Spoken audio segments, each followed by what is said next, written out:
Smoke YouTube channel. It is that special time of year. It's November, there's a chill in the air, and it's really time to start working on our turkey game.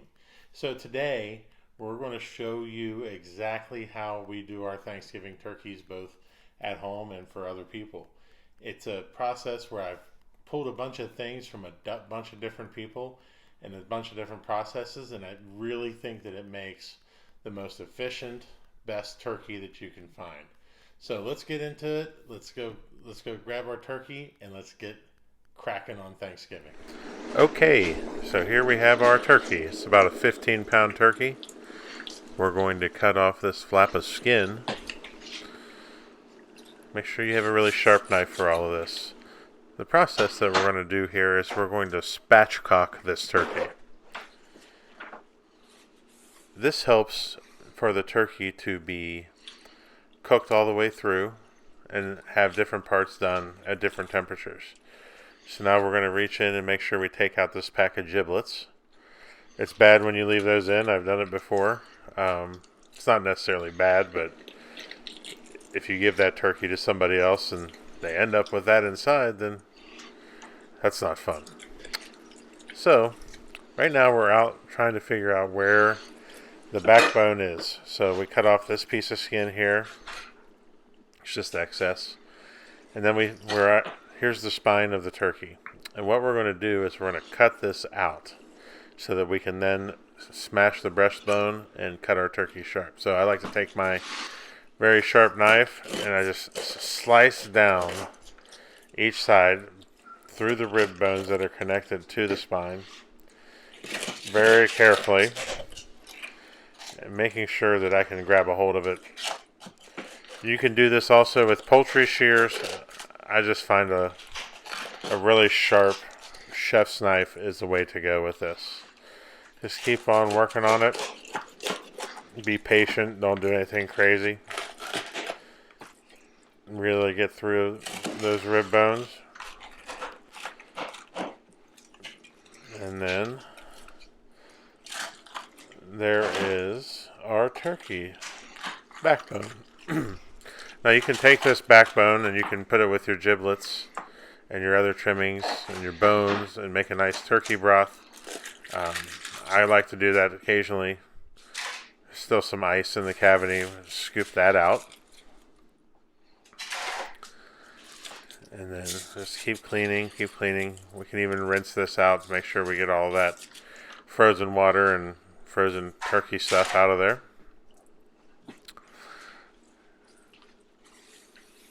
Alright. So that's the first part of getting our turkey spatchcocked. Next up, we are going to flip it over, breast side up. So now we get a look at it. Here's our temperature probe that they put in. First thing you should do is rip that out. If you go by that thing when it pops, your turkey's going to be way overdone. Very bad. So, we kind of get it so that our breasts are pointing outwards, and we press down. Really trying to get that turkey to lay flat so that the breasts and the thighs are right there on the same level. Keep working on it here. Sometimes you have to manipulate it a little bit. And there we go. Now we got it broken out. You see that our thighs lay out flat, our wings lay out. So we got her laid out flat here, and now we're going to dry brine our turkey.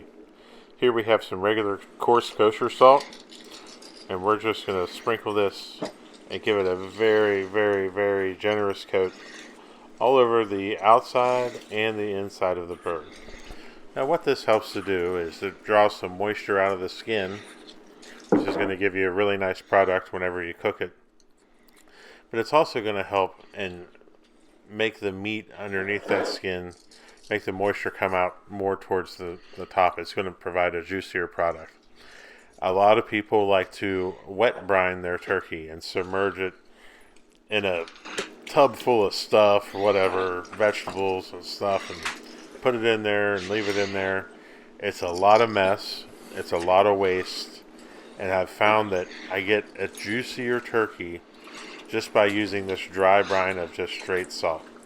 I like to press it in gently with my hands, flip the turkey over, give the inside here a little sprinkle as well. And this is just regular kosher salt. You're not dealing with all of the liquids and everything that normally come with a dry brine.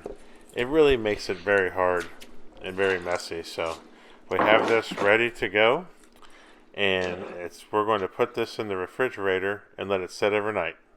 Okay, our turkey has sat overnight, and now we're ready to rub it with the Mad Max turkey rub from Dizzy Pig. As you can see, we have a lot of moisture here that's come out through the bird as it sat in the foil pan overnight. But now we're just going to liberally, and I mean liberally, put a lot on here. This is the turkey rub from Dizzy Pig, Mad Max turkey rub. You can use your favorite barbecue rub. I think that this rub it tastes like Thanksgiving in a bottle. Has a lot of sage notes, a lot of fall notes, and it really just tastes like Thanksgiving. So we make sure that we get this all throughout our turkey, because it gives it a nice, number one, a nice color, and it just gives it an amazing flavor. I really concentrate on the wings a lot because that's my favorite part of the turkey. I don't like just chicken wings. I like all kinds of wings. Really, and make sure you flip it around and get inside the crevices and everything. You want to really make sure this rub is on all surfaces. And again, it tastes like Thanksgiving in a bottle. Then I like to take, let's finish it up here. Just make sure we have a nice even coat. Next up is a little trick. This is a bag of ice. Now I like to set this bag of ice on the turkey breast and leave it on there for at least an hour. This helps to cool that breast down so that it's starting at a lower temperature than the thighs. So here we're going to cook our turkey on this ceramic cooker. This is the Monolith grill. We have it set at around 300 degrees, and we have it set up for offset cooking, as you can see here. This is going to give us a nice flavor. We're going to use a little bit of hickory wood and really smoke this bird up nice. So our ice has been on the breast for about an hour. This lets our breast be cooler than the thighs, which means that they'll start at a colder temperature and finish about the same time the thigh hits 185. Next, we're going to take some, I can't believe it's not butter, spray this all over the skin. This is going to add some moisture to our skin and some oil. It's really going to give us a great skin at the end of the day that's not only rendered and a little crispy, but also very tasty. Really spray it down, give it a good coat, and next you know, we're going to put this bird on the grill and get her started. Okay, we have our turkey here on the grill. You can see that we have our DynaQ barbecue guru probe in the deepest part of the breast. That's what we're looking for. We're going to take that up to about 160 degrees, and then we'll pull this turkey off around that time. When it's 160, it'll be 185 in the thigh, and it'll be perfect. So this will be about a 3-hour cook. Okay, we've been in for 3 hours. We got a beautiful, beautiful color. We're 150 in the breast. We're going to let this go for another half hour until we can take it off. It's about 185 in the thigh. Looking beautiful. Okay, so now we're inside because it's really dark out and our light sucks. But as you can see as we zoom in, we got a beautiful color on this bird. You know, we're right at 160 in the breast, which means we're about 185 in the thigh. It's been perfectly cooked, perfectly seasoned. The ice trick on the breast really does help with making sure that we're at the right temperatures. So I like to take my knife and just start doing some work here to make sure that we're done. That wing should pull right out of there. You know, maybe a little help with the knife. Looking good, looking good. As you can see, it's nice and juicy, nice and crunchy on the outside. Next, we'll remove out the thigh and the leg. Cut those off. A lot of people love the thigh meat. I love it as well. We'll move that to the side, and then we'll get into everybody's favorite part, the turkey breast. You know, I like to go right down that middle bone, run my knife along that bone, slice it out, and as you can see here, you can hear it, you can see it. That turkey breast is about as juicy as you're going to get. Just look at that. Beautiful, juicy wonderful turkey for Thanksgiving. So we hope you enjoyed this, how to make the best Thanksgiving turkey ever. Remember, spatchcock your bird, dry brine it with salt. Make sure you cool down the breast before you put it on for at least an hour. Temp it in the thickest part of the breast.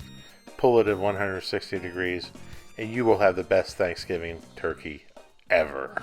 Yes, Old Virginia smoke.